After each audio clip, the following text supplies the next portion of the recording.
चलो अब उदाहरण नंबर 2.11 पढ़ेंगे। देखना 2.11 है।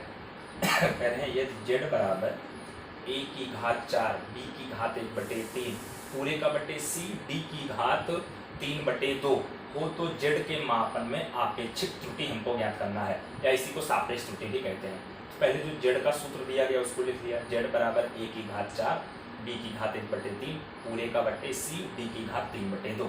तो z की आपेक्षिक त्रुटि मतलब डेल्टा z बटे z बराबर, अब यहाँ चार भौतिक राशियां हैं a b c d। आपको बताया था अगर घात है घात सामने गुणा करके फिर डेल्टा करके लिखते हैं। यहाँ पर a के घात में क्या है 4, तो ये 4 फिर a के लिए डेल्टा a बटे a प्लस b की घात 1/3 सामने लिख दिया, और b के लिए डेल्टा b बटे b प्लस c के लिए डेल्टा c बटे c प्लस अब यहाँ d की घात 3/2 सामने लिख लिया, और इसके लिए डेल्टा d बटे d। ये आपका आंसर आ गया। अब देखना अगला सवाल महत्वपूर्ण सवाल है। किसी सरल लोलक का दोलन काल या इसी को आवर्त काल भी कहा जाता है t बराबर 2π√L/g होता है, और ये सूत्र हम लोग बीमा की विधि से सिद्ध भी किए हैं। बीमा की विधि से सिद्ध करने के लिए भी महत्वपूर्ण सवाल है। अब कह रहे हैं कि यदि L का मापित मान 20 सेंटीमीटर मतलब L की लंबाई 20 सेंटीमीटर मापा गया है, और जिस उपकरण से मापा जा रहा है वो 1 मिलीमीटर तक की यथार्थता को दर्शाता है। मतलब क्या हुआ कि वो उपकरण न्यूनतम 1 मिलीमीटर की माप को दर्शा सकता है। जैसे आपका स्केल, दो छोटे खानों के बीच दूरी 1 मिलीमीटर होती है, उससे लंबाई मापी जा रही है। मतलब क्या हुआ, इस सवाल में L का मान 20 सेंटीमीटर लिया जाएगा और डेल्टा L बराबर 1 मिलीमीटर लिया जाएगा। इसका मतलब ये हुआ। और समय को 1 सेकंड विभेदन वाली कलाई घड़ी से, मतलब कलाई घड़ी न्यूनतम 1 सेकंड समय का दर्शाती है, इसलिए 1 सेकंड विभेदन वाला किया गया है। मापने पर 100 दोलन का समय कितना मिलता है, 90 सेकंड मिलता है। मतलब समय का मान t बराबर 90 सेकंड है और डेल्टा t का मान कितना 1 सेकंड लिया जाएगा। तो हमको g के मापन में सापेक्ष और प्रतिशत त्रुटि ज्ञात करना है।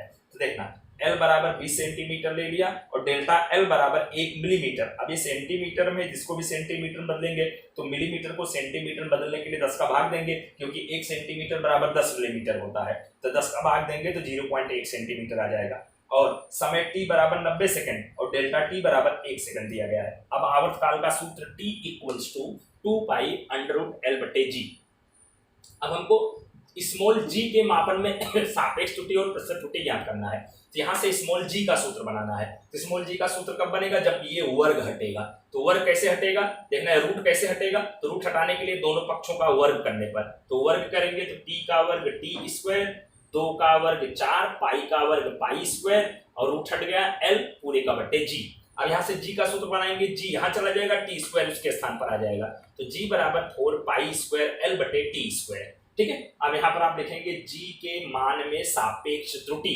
तो g के मान में सापेक्ष त्रुटि मतलब डेल्टा g बटे g।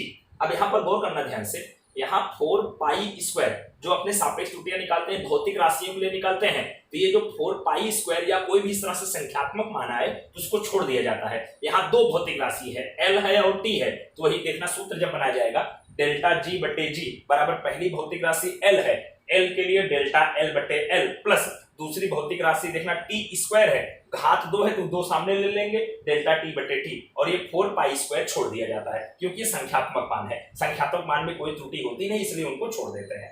तो एक बार फिर से देखना, तो g के मापन में सापेक्ष त्रुटि तो डेल्टा g बटे g बराबर, अब यहाँ पहली भौतिक राशि L है तो डेल्टा L बटे L प्लस दूसरी भौतिक राशि t स्क्वायर है तो घात सामने आ जाएगा, तो 2 डेल्टा t बटे t, 4 पाई स्क्वायर को छोड़ दिया जाएगा। अब यहाँ से डेल्टा L का मान 0.1 बटे L का मान 20 प्लस 2 इंटू डेल्टा t का मान 1 बटे t का मान 90। 1 में जब 20 का भाग देंगे 0.005 आएगा। अब यहाँ 2 एकम 2 हो जाएगा, 2 में 90 का भाग देंगे तो 0.02222 कंटिन्यूस आएगा।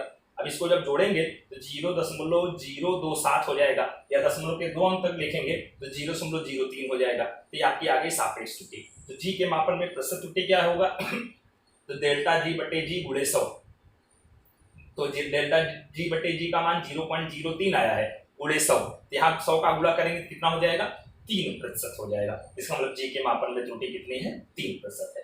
अब इसी मेथड का थोड़ा सा अलग सवाल कह रहे हैं कि यदि L बराबर 15 प्लस माइनस 0.3 सेंटीमीटर तथा t बराबर 10 प्लस माइनस 0.2 सेकेंड हो तो सूत्र t बराबर 2π√L बटे g में g के मान में सापेक्ष और प्रतिशत त्रुटि हमको ज्ञात करना है। सूत्र यही है, इसी मेथड से हल करना है। बस खाली ये जो मान लिखा है यहाँ लिखने का तरीका अलग हो गया। एल का मान 15 प्लस माइनस 0.3 सेंटीमीटर, इसका मतलब एल का मान यहाँ 15 होगा, डेल्टा एल 0.3 होगा। टी का मान 10 प्लस माइनस 0.2 सेकंड, मतलब यहाँ टी का मान 10 होगा, डेल्टा टी का मान 0.2 होगा। अब सूत्र दिया है T equals to 2 pi under root L बटे जी। अब यहाँ से जी का सूत्र बनाना है, तो पहले हम जी का सूत्र बनाने के लिए रूट हटाएंगे, तो वर्क करने पर तो टी स्क्वायर बराबर 4 पाई स्क्वायर एल बटे जी। अब यहाँ से जी का सूत्र बनाएंगे तो जी बराबर क्या हो जाएगा, 4 पाई स्क्वायर एल बटे में टी स्क्वायर, तो जी के मापन में सापेक्ष त्रुटि, तो वही डेल्टा जी बटे जी बराबर यहाँ पहली भौतिक राशि एल है, डेल्टा एल बटे एल प्लस दूसरी भौतिक राशि टी स्क्वायर है, घात सामने डेल्टा टी बटे टी। यहाँ से डेल्टा एल का मान 0.3 बटे टी, एल का मान 15, तो 0.3 बटे 15 प्लस 2 इंटू डेल्टा टी का मान 0.2 बटे में टी का मान 10, तो 2 इंटू 0.2 बटे में 10। यहाँ 0.3 में जब 15 का भाग देंगे 0.02 आएगा। अब यहाँ पर देखना 2 दूनी 4, मतलब 0.4 में जब 10 का भाग देंगे 0.04 आएगा, जोड़ने पर 0.06 आ गया, तो जी के मापन में सापेक्ष त्रुटि आ गया। अब प्रतिशत त्रुटि निकालेंगे, डेल्टा जी बटे जी गुणे 100, 0.06 गुणे 100, हल करने पर कितना आएगा, 6% आएगा। अब इसी मेथड से देखना 3 सवाल, इसी मेथड का 3 सवाल दिया हूं। जब एल बराबर 20 प्लस माइनस 0.4 सेंटीमीटर, टी बराबर 20 प्लस माइनस 2 सेकंड हो, तब जी के मापन में सापेक्ष त्रुटि प्रतिशत त्रुटि निकालना।